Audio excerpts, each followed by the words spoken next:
शिक्षा भविष्य का पासपोर्ट है क्योंकि कल उनका है जो आज उसके लिए तैयारी करते हैं। प्यारे बच्चों, आपका स्वागत है।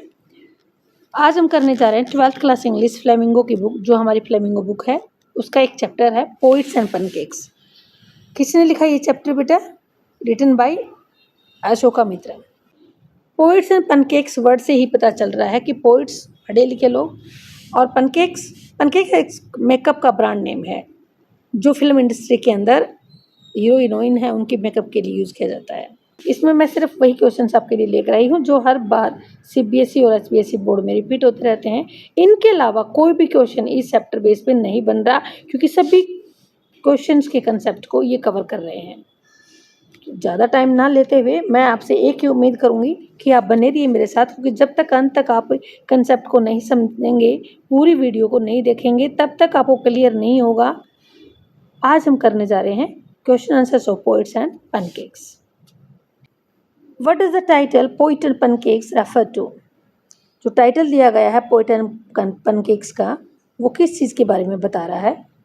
The title poets and pancakes refers to the makeup department of Gemini studios.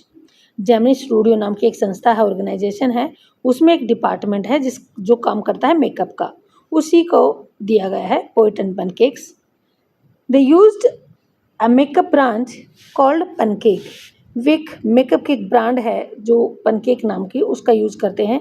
जिस प्रकार से आपने सुना होगा लैक्मे की ब्रांड होती है, इसी प्रकार से दूसरी और कंपनीज के ब्रांड नेम होते हैं। ऐसे ही पनकेक नाम की एक ब्रांड कंपनी है जो मेकअप का मटेरियल बनाती है। Many poets and writers work there though cinema was not their real field. काफ़ी पोइट हैं, वो काम कर रहे हैं वहाँ पर, राइटर्स काम कर रहे हैं, हालांकि सिनेमा इंडस्ट्री के अंदर उनका कोई काम नहीं होता बेटा, क्योंकि पोइट और राइटर्स जो होते हैं वो अलग साहित्य से संबंधित होते हैं। लेकिन यहाँ पोइट्स से हैं बेचारे जो काम कर रहे हैं, क्योंकि बेरोजगारी की मारामारी है, और राइटर्स भी हैं जो सिनेमा के जो स्टूडियो है उसमें काम कर रहे हैं। काम उनका लिखने का नहीं है बल्कि कुछ और काम है। So the title shows the mix of poetry and cinema makeup. इसलिए जो टाइटल है वो दोनों को ही मिक्सअप दिखा रही है, जिसमें पोइट्री का भी मिक्सअप है और सिनेमा का भी मिक्सअप है, क्योंकि मेकअप का काम होता है वहाँ पर। क्लियर है आपको title? Now see second question, what does Ashokamitran mean by the fiery misery of those subjected to makeup? Fiery misery का मतलब क्या होता है बेटा? मिजरी मीन्स कष्ट, फियरी मीन्स जिसको सहन ना किया जा सके, अनकंफर्टेबल सिचुएशन, वो कष्ट जो सहन ना होते हों। अशोका मित्रन जो हमारा राइटर है वो क्या करना चाहता है? इसका मतलब दो सब्जेक्टेड जो इसके शिकार होते हैं मेकअप के, जिनको मेकअप करवाना पड़ता है, उनको ऐसी समस्याओं का सामना करना पड़ता है। तो वो कौन सी समस्या है? By fiery misery the author means the pain and discomfort of the actors suffered because of the heavy makeup. Fiery misery क्या है बेटा? जो राइटर कहता है कि ये पेन है या डिस्कम्फर्ट, असुविधा है जिस एक्टर्स जिसका सामना करते सफ़र करते हैं, क्योंकि उन्हें हैवी मेकअप करवाना पड़ता है। Six large mirrors created incandescent light. Incandescent क्या होती है पुत्र? इनकंडिसेंट मीन्स असहनीय, वो लाइट जिसको सहन करना पॉसिबल ना हो। 6 मिरर लगे, क्योंकि सैलून के अंदर आपने देखा है ना कि चारों तरफ मिरर लगे होते हैं, ऐसे ही वो सैलून टाइप का एक स्टूडियो है जिसके अंदर 6 बड़े बड़े शीशे लगे हुए हैं, और जिसकी वजह से ऐसी लाइट रिफ्लेक्ट करती है जिसको इनकंडिसेंट है बेटा, जिसको सहन नहीं किया जा सकता। दैट कोज टेरिबल हीट, जिसकी वजह से बहुत ज़्यादा गर्मी पैदा होती है। The thick paint made them feel like they were burning. जो चेहरे पे काफ़ी उनके ऊपर लगा दिया जाता है ना मेकअप बेटा, उससे क्या होता है, उनको ऐसा महसूस होता है जैसे वो बर्न हो रहे हो, उनका फेस जल रहा हो, इतना कष्टदायक होता है। जैसे आपको क्या लगता है कि जैसे हीरो हीरोइन जो मूवी के अंदर अपना रोल अदा करते हैं, ये बड़े सुंदर दिखते हैं, इतना आसान है क्या? आसान नहीं होता बेटा, उनको बहुत ज़्यादा मेकअप अपने फेस पे लगवाना पड़ता है, जिसकी वजह से उनको इचिंग भी होती है, खुजली होती है, जलन होती है बहुत ज़्यादा। तो अपने को देखने से बड़ा आसान लगता है कि वो वाओ, इनकी लाइफ तो बड़ी अद्भुत है, लेकिन वास्तव में बेटा ऐसा नहीं है, उनकी लाइफ खुशियों से भरी नहीं है। पर्दे के पीछे बहुत कष्ट होते हैं, हमारे सामने कुछ और दिखता है। तो चलिए नेक्स्ट क्वेश्चन करते हैं। क्लियर हुआ ये concept? Now see third question, what is the example of national integration that the author refers to? National integration, राष्ट्रीय एकता, राष्ट्रीय एकता कैसे दिखाई दे रही है इस चैप्टर के अंदर एग्जाम्पल्स के साथ समझाएं। कवि क्या कहना, लेखक क्या कहना चाहते हैं कि कैसे राष्ट्रीय एकता झलकती है इस लेसन के अंदर, वो दिखाते हैं। और लेसन में कहाँ, जेमिनी स्टूडियोज के अंदर। In the makeup department of Gemini studios the workers came from different region. Gemini studio जो हमारा एक संस्था है जहाँ पर मेकअप डिपार्टमेंट, उसके अंदर जो वर्कर्स हैं वो काफ़ी अलग अलग रीजन क्षेत्र से आए हुए हैं। The head was a Bengali, जो उनका मेन हेड है वो बंगाली है, जो बंगाल से आया है। His assistant was a Maharashtrian, और जो उसका सहायक है वो कहाँ से, असिस्टेंट कौन होता है बेटा, जो उसकी सहायता करता है हेड की, वो कहाँ से आया हुआ है, महाराष्ट्रियन, महाराष्ट्र से है। The makeup man was from Andhra Pradesh, और जो मेकअप करने वाला जो आदमी है वो आंध्र प्रदेश से है, आंध्र प्रदेश से है। The hair dresser, hair dresser कौन होता है, जो बालों को सेट करता है। The hair dresser was a Christian from Madras, और वो क्रिश्चियन धर्म से बिलोंग करता है और मद्रास से है। The office boy was Tamil, लेकिन जो ऑफिस में काम करने वाला लड़का है वो तमिलनाडु से है, इसलिए वो तमिल है। All of them work together, लेकिन जगह जगह से अलग अलग क्षेत्र से आए हुए ये सभी एक जगह काम करते हैं। This showed unity in diversity, और यही अनेकता में एकता को दिखाती है। यूनिटी होता है एकता, डाइवर्सिटी होता है अनेकता, अनेकता में एकता को दिखा रही है। This is an example of national integration, जो कि एक अद्भुत उदाहरण है राष्ट्रीय एकता का। क्लियर हुआ concept? See fourth question, What work did the office boy do in the makeup department? Office boy makeup department में क्या काम करता है? Why did he join the studios? और उस ऑफिस बॉय ने स्टूडियो को क्यों ज्वाइन किया था? मीन्स आप कहीं भी जॉब ज्वाइन करते हैं तो कुछ मकसद लेके करते हैं, कुछ बनना चाहते हैं या अच्छे के लिए पॉजिटिविटी के साथ जाते हैं वहाँ पर। तो देखिए ये ऑफिस बॉय ने ये स्टूडियोज क्यों ज्वाइन किया था। The office boy prepared the paint for the artist. Office boy क्या कर रहा है बेटा? प्रिपेयर कर रहा है पेंट। पेंट आर्टिस्ट जो वहाँ कलाकार हैं उसके फेस को मेकअप करने के लिए वो पेंट तैयार कर रहा है। He had join the studios with the hope of becoming A star actor, singer और डायरेक्टर। उसने किस उम्मीद से किया था ज्वाइन? कि वो एक दिन स्टार एक्टर बन जाएगा, बड़ा हीरो बन जाएगा, या सिंगर बन जाएगा, गायक बनेगा, या डायरेक्टर खुद फिल्म बनाएगा, इतना बड़ा बन जाएगा। But his dreams were never fulfilled, लेकिन बेचारे के सपने कभी पूरे ही नहीं हुए। So he remained frustrated with his small job, और इसी वजह से वो फ्रस्ट्रेटेड रहा, उदास रहा, डिसअपॉइंटेड रहा, निराश रहा अपनी छोटी सी जॉब से। क्योंकि बनने तो वो हीरो आया था, या अच्छा बड़ा सिंगर बनने आया था, या डायरेक्टर ही बनने आया था, लेकिन ऐसा कुछ नहीं हुआ और वो एक छोटी सी जॉब पर बना रह गया, जिसकी वजह से उसे बहुत ज़्यादा निराशा हुई। क्लियर हुआ आपको? Now see fifth question. Why was the Moral Rearmament Army welcomed at the studios? Moral rearmament जो आर्मी है उसका स्वागत स्टूडियोज के अंदर क्यों किया गया? देखिए answer, the moral rearmament army was a group that staged plays with social and moral messages. ये एक संस्था बेटा जो क्या काम करती है, एक ग्रुप है जो स्टेज के ऊपर नाटक दिखाती है, जिसमें एक सामाजिक और एक मोरल, नैतिक मैसेज होता है उनके नाटक के अंदर। क्योंकि कोई भी स्टोरी या कुछ भी लिखा जाता है, कोई भी मूवी दिखाई जाती है या कोई भी नाटक दिखाया जाता है, हमेशा उसके पीछे एक मकसद होता है बेटा, उद्देश्य होता है। तो ये जो मोरल रीअर्मामेंट आर्मी है ये भी नाटक दिखाती है और उनके नाटक के अंदर बहुत बड़ा मैसेज होता है। Gemini studios welcomed them because the people there loved theatre, drama and group performances. Gemini studio ने क्यों किया इसका स्वागत बेटा? क्योंकि वहाँ के जो लोग थे जो वहाँ काम करते थे वे, उनको थिएटर बड़ा पसंद था, ड्रामा देखना पसंद करते थे, और जो ग्रुप में लोग परफॉर्मेंस करते हैं ना वो परफॉर्मेंस भी देखकर खुश होते थे। इसलिए उन्होंने बड़ी खुशी से स्वागत किया द मोरल रीअर्मामेंट आर्मी का, MRA। The plays were disciplined, well presented and inspiring. क्योंकि जो नाटक थे वो अच्छे से डिसिप्लिन थे, उसे सीखने को मिलता था इनको। वेल प्रेजेंटेड, अच्छा परफॉर्मेंस दिया जाता था स्टेज के ऊपर, और इंस्पायरिंग, और प्रेरित करने वाले थे। दे carried strong moral and social messages, उनके अंदर बहुत ही जबरदस्त उद्देश्य होता था, मैसेज होता था जो नैतिक और सामाजिक था। Which impressed the audience in India, specially the Gemini studio staff. जिसने प्रभावित किया ऑडियंस को, जो श्रोतागण थे उनको, भारत के अंदर स्पेशली किनको किया, जेमिनी स्टूडियो के अंदर जो काम करने वाले स्टाफ मेंबर थे उनको सबसे ज़्यादा प्रभावित किया, जो नाटक स्टेज के ऊपर दिखाए जाते थे उन्होंने। और ये किसके द्वारा दिखाए जाते थे, द मोरल रीअर्मामेंट में। कई बार बेटा ये 6 नंबर का भी आ जाता है और 3 नंबर का भी आता है, ये इंपॉर्टेंट क्वेश्चन है, थोड़ा सा ध्यान से देखेंगे इसको, 6 मार्क्स का भी आता है बेटा ये। Clear? Now see next question. Why was the Englishman's visit a mystery to the Gemini Studios people? Gemini studio के अंदर जो काम कर रहे लोग थे उनके लिए जो इंग्लिशमैन आया था, जिसकी यात्रा हुई थी, वो मिस्ट्री रहस्य क्यों था? क्यों समझ में नहीं आया कि वो इंग्लिशमैन आखिर आया क्यों था? The Englishman Stephen Spender, Englishman जो वहाँ पर आया था वो उसका नाम था बेटा स्टेफन स्पेंडर, जो कि एक बहुत बड़ा कवि था।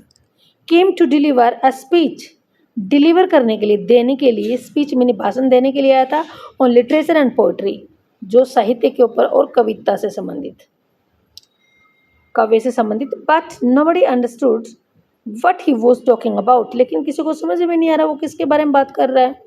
His subject literature and poetry had no direct link with cinema, क्योंकि जो उसका सब्जेक्ट था, जो लिटरेचर और पोइट्री से संबंधित जो बातें कर रहा था, उसका सिनेमा से कोई लेना देना नहीं था, डायरेक्ट लिंक नहीं था, कोई लेना देना नहीं था। He spoke only about art and literature which confuse them, वो सिर्फ आर्ट और लिटरेचर के बारे में बात कर रहा था जो कि उन्हें कन्फ्यूज कर रही थी। So his visit remained a mystery, इसलिए उसकी यात्रा एक रहस्य रही। समझ में नहीं आया आखिर वो आया क्यों था, क्योंकि वो सिर्फ देखकर तालियां बजा रहे थे, क्या बोल रहा था उनको कोई पल्ले नहीं पड़ रहा था। कारण ये भी था बेटा वो हाई स्पीच में था, इंग्लिश में भाषण दे रहा था, और इंडियन लोगों की इंग्लिश तो पहले ही तंग है। Now see 7th question, what does the author say about Subbu, Subbu के बारे में लेखक क्या कहता है। Subbu was the number 2 man at Gemini studios, Gemini studios के अंदर दूसरे नंबर पे किसका नाम आता था, सुबु का। Next only to the boss S Vasan, जो उसका बॉस था, जो डायरेक्टर था जेमिनी स्टूडियोज़ का, उसके बाद सुबु की चलती थी, उसी का नाम आता था। He was very loyal, talented and creative, वह बहुत ही वफादार, होशियार, टैलेंटेड, गुणी, और क्रिएटिव मीन्स, क्रिएटिव कौन होता है, जो एट ए टाइम कुछ भी सोच करके तुरंत नए विचार प्रस्तुत करे।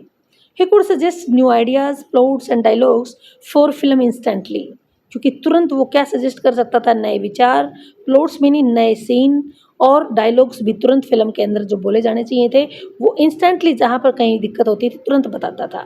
इंस्टेंटली क्या होता है बेटा, इंस्टेंटली होता तुरंत।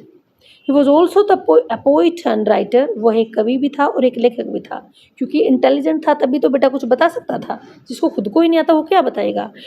He was successful because of his loyalty and versatility, loyalty क्या होता है बेटा, वफादारी, और वर्सेटिलिटी क्या होता है, बहुमुखी विकास, मतलब ऑल राउंडर डेवलपमेंट बोलते हैं ना, जैसे उसे कहते हैं वर्सेटिलिटी। तो उसका बहुमुखी विकास था, मतलब हर क्षेत्र में वो एक्सपर्ट था और बड़ा वफादार था अपने मालिक के प्रति, और उसका मालिक या मीन्स बॉस कौन था, एस वैसन। क्लियर हुआ कंसेप्ट। ये 3 नंबर का भी आता है और बड़ा क्वेश्चन भी आता है बेटा, इसका आगे बड़ा क्वेश्चन भी है वो भी देखेंगे। अगर बड़ा आ जाता है तो आप उसके ज़्यादा क्वालिटीज़ को बता दीजिए, अगर 3 नंबर का आता है तो ये काफ़ी है। Now C next question, What does the author say about the legal advisor of Gemini Studios? Gemini Studios के अंदर जो लीगल एडवाइजर था, जो कानून से संबंधित सलाह देने वाला जो वकील था, उसके बारे में क्या कहता है। The legal adviser was a clever and selfish man, उसने कहा कि वो बड़ा चतुर और स्वार्थी आदमी था। He created travel for people, उसने बड़ी समस्याएं पैदा कर रखी थी। ट्रैवल मीन्स उसका काम है कष्ट को कम करना, जब लेकिन वो उल्टा करता था, वो ज़्यादा समस्याएं पैदा करता था। He once finished the career of a brilliant actress through his foolish behavior. उसने एक बार तो क्या किया बेटा, फिनिश ही कर दिया था कैरियर को, भविष्य को, जो एक बड़ी समझदार इंटेलिजेंट एक्ट्रेस थी, हीरोइन थी, उसको, उसके कैरियर को ही खराब कर दिया। क्यों? उसका फुलिश बिहेवियर से, उसके मूर्खपने व्यवहार से। पता क्या क्या था कि वो एक बार स्टेज के ऊपर चिल्ला रही थी, उसका बड़ा गुस्सा आ गया था उस हीरोइन को, तो उसने रिकॉर्डिंग कर ली उसकी, और उसने कहा थोड़ी देर के लिए सुनिए आप मेरी बात, और उसने वो रिकॉर्डिंग वापस सुना दी। तो जब उस हीरोइन ने वो अपनी चिल्लाई हुई आवाज़ को सुना तो उसको बड़ा सेम फील हुआ, एम्बेरेस्ड फील हुआ, और उसने उसी दिन अपना जो हीरोइन की जो एक्टिंग थी वो छोड़ दी थी और वो चली गई थी छोड़कर। तो इस प्रकार से उसका कैरियर ही फ्लॉप हो गया था बेटा, ख़त्म हो गया था, हीरोइन की लाइन में, फिल्म इंडस्ट्री में। तो इस प्रकार से उसने एक गलत काम किया था। The author called him the opposite of a legal adviser. Legal adviser का काम होता है हमेशा कोई समस्या आ जाए तो उसको सही रूप से तर्क के आधार पे सॉल्यूशन बताना, लेकिन वो बिल्कुल उसका अपोजिट था, उल्टा था, वो तो समस्या और क्रिएट कर देता था। He disliked his negative and harmful nature। लेखक को उसका नेगेटिव सोच और उसके नुकसान भरी जो स्वभाव था वो बिल्कुल पसंद नहीं आया। क्लियर हुआ concept? Now C next question. Rati Agnihotri may not have even heard of it, what was it? रति अग्निहोत्री जो हीरोइन थी उसने तो शायद इसका नाम भी नहीं सुना होगा। इट किसके लिए है बेटा? मेकअप डिपार्टमेंट के लिए। What was it? और ये इट क्या है? क्या था देखिए। The author is talking about the old makeup department. ये है बेटा। इट किसके लिए है? मेकअप डिपार्टमेंट के लिए जो जेमिनी स्टूडियो के अंदर है। It was small hot and attractive place. ये छोटा सा गर्म और ना आकर्षित करने वाला स्थान था।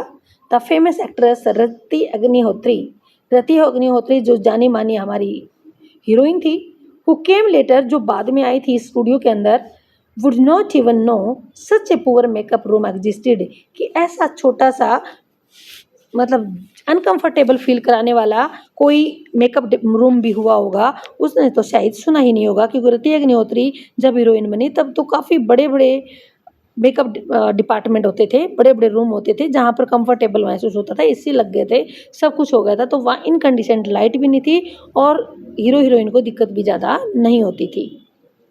तो यही बात कह रहा है कि शायद रति अग्निहोत्री जो हीरोइन है उसने तो इसके बारे में सुना भी नहीं होगा। क्लियर? एग्जिस्टेड होता है अस्तित्व में होना। Next question. Now these are the 3 long question answer dear students. Now see first question, long question.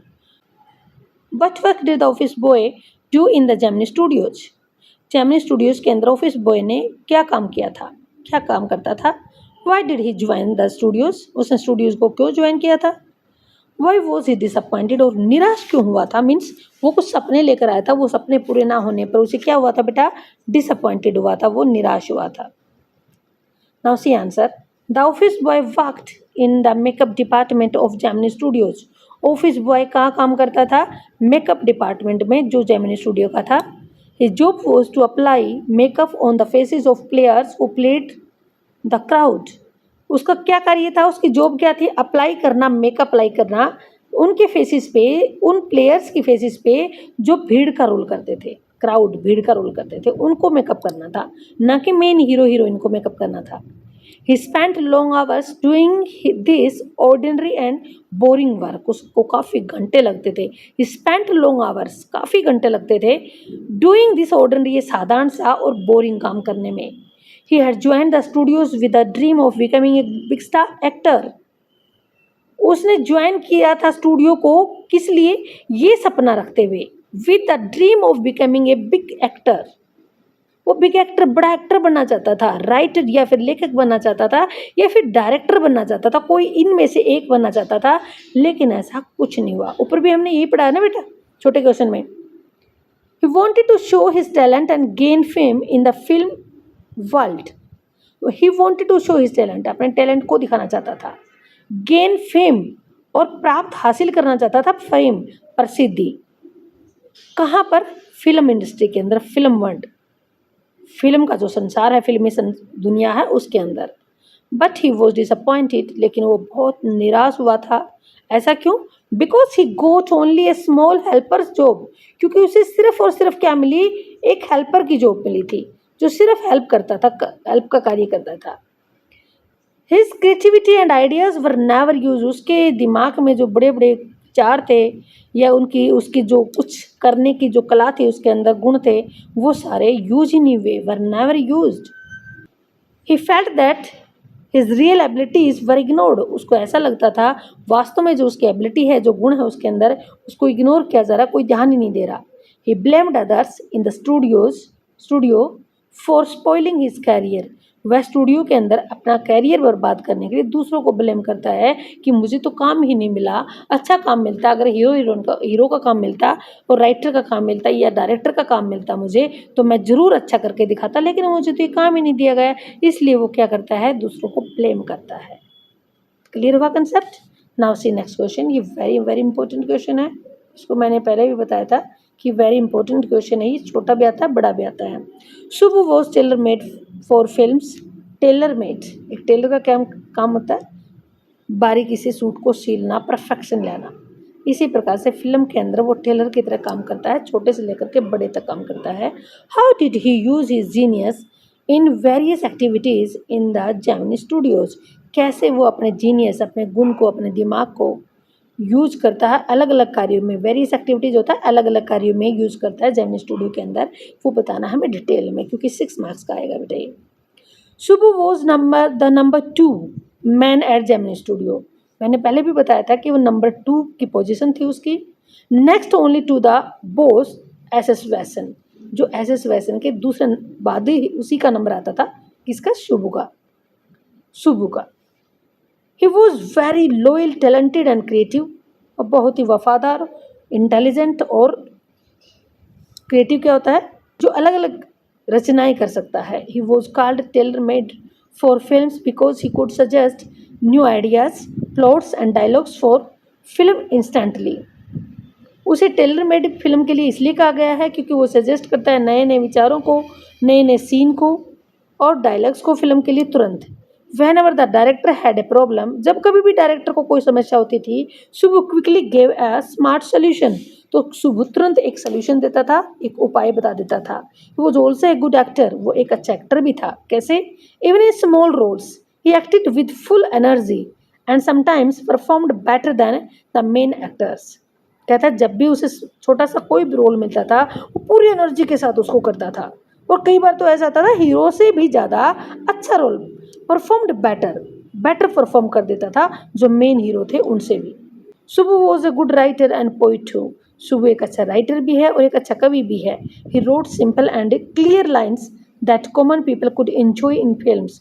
वो साफ सुथरी लाइन लिखता है जिसमें जो साधारण व्यक्ति हैं जब मूवी को देखते हैं, फिल्म को देखते हैं, तो उनको आनंद आता है। He was always happy, वो बड़ा खुश रहता है। He worked hard for the success of Gemini Studios, और Gemini Studio की सफलता के लिए बहुत ज़्यादा हार्ड वर्क करता है। Because of his genius in so many activities, जब उसका ज़बरदस्त माइंड या गुण यूज होते हैं अलग अलग कार्यों में, शुभ became the most useful man after the boss। तो शुभ क्या हो जाता है बेटा, सबसे फायदेमंद या सबसे महत्वपूर्ण व्यक्ति बन जाता है बॉस के बाद। तो सेकंड नंबर का हुआ ना, clear concept. Now see the last question.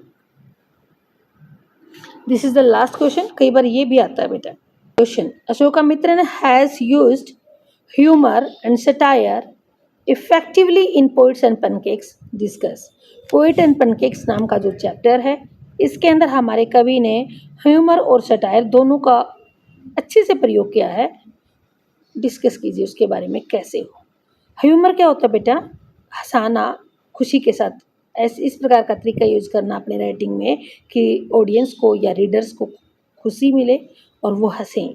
और सटायर क्या होता है बेटा, कटाक्ष करना, कि आलोचना करना सच्चाई के आधार पर कि ऐसा कार्य नहीं होना चाहिए था, टैलेंट को ऐसे दबाना नहीं चाहिए था। तो देखिए आंसर देखते हैं हम।